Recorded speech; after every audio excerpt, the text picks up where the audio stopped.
ఇటీవల జరిగిన పార్లమెంట్ ఎన్నికల్లో వరంగల్ పార్లమెంట్ కాంగ్రెస్ అభ్యర్థి కడియం కావ్య భారీ విజయం సాధించడంతో తొర్రూరు డివిజన్ కేంద్రంలో పాలకుర్తి ఎమ్మెల్యే యశస్విని ఝాన్సీ రెడ్డి నివాసం వద్ద కాంగ్రెస్ పార్టీ శ్రేణులు బాణాసంచా కాల్చి సంబరాలు జరుపుకున్నారు. ఈ సందర్భంగా ఎమ్మెల్యే యశస్విని ఝాన్సీ రెడ్డి మాట్లాడుతూ కడియం కావ్యకు 2 లక్షలకు పైగా మెజార్టీ అందించిన ప్రజలకు కృతజ్ఞతలు తెలిపారు. కాంగ్రెస్ పార్టీపై ప్రజలు పెట్టుకున్న నమ్మకమే కడియం కావ్యను భారీ మెజార్టీతో గెలిపించారన్నారు. అదేవిధంగా పాలకుర్తి నియోజకవర్గం నుంచి కాంగ్రెస్ పార్టీకి సుమారుగా 40,000 భారీ మెజార్టీ అందించడం నియోజకవర్గ ప్రజలకు కృతజ్ఞతలు తెలుపుతున్నానని అన్నారు. ఇక్కడికి వచ్చిన ప్రింట్ అండ్ ఎలక్ట్రానిక్ మీడియా సోదరులకి, కార్యకర్తలకి, కాంగ్రెస్ పార్టీ కార్యకర్తలకి, అభిమానులందరికీ కూడా పేరు పెట్టిన నమస్కారాలు. మన వరంగల్ ఎంపీ క్యాండిడేట్ అయిన కడియం కావ్యక్క ఈరోజు ఘన విజయం సాధించడం జరిగింది. 2,18,000 పై మెజారిటీ వచ్చింది. అనుకున్న దానికన్నా కూడా బ్రహ్మాండమైన మెజారిటీ తెచ్చి చూపించిండ్రు మరి ప్రజలందరూ కూడా, వరంగల్ ప్రజలు.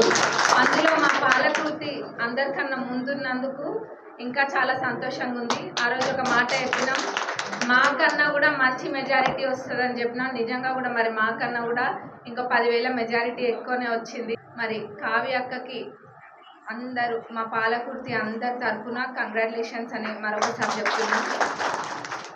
మరి ఆ రోజు మా ఎలక్షన్ 56,882 ఓట్లతోటి మా పాలకుర్తి నియోజకవర్గ ఓటర్స్ గెలిపించుకున్న రోజు. ఈరోజు చాలా సంతోషమైన రోజు.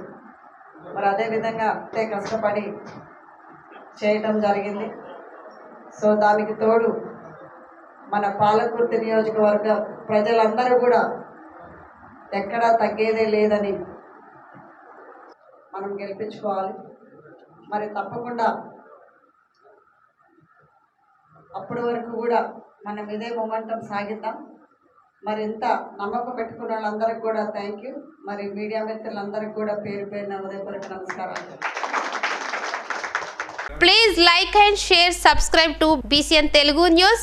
Please like, share and subscribe to BCN Telugu News.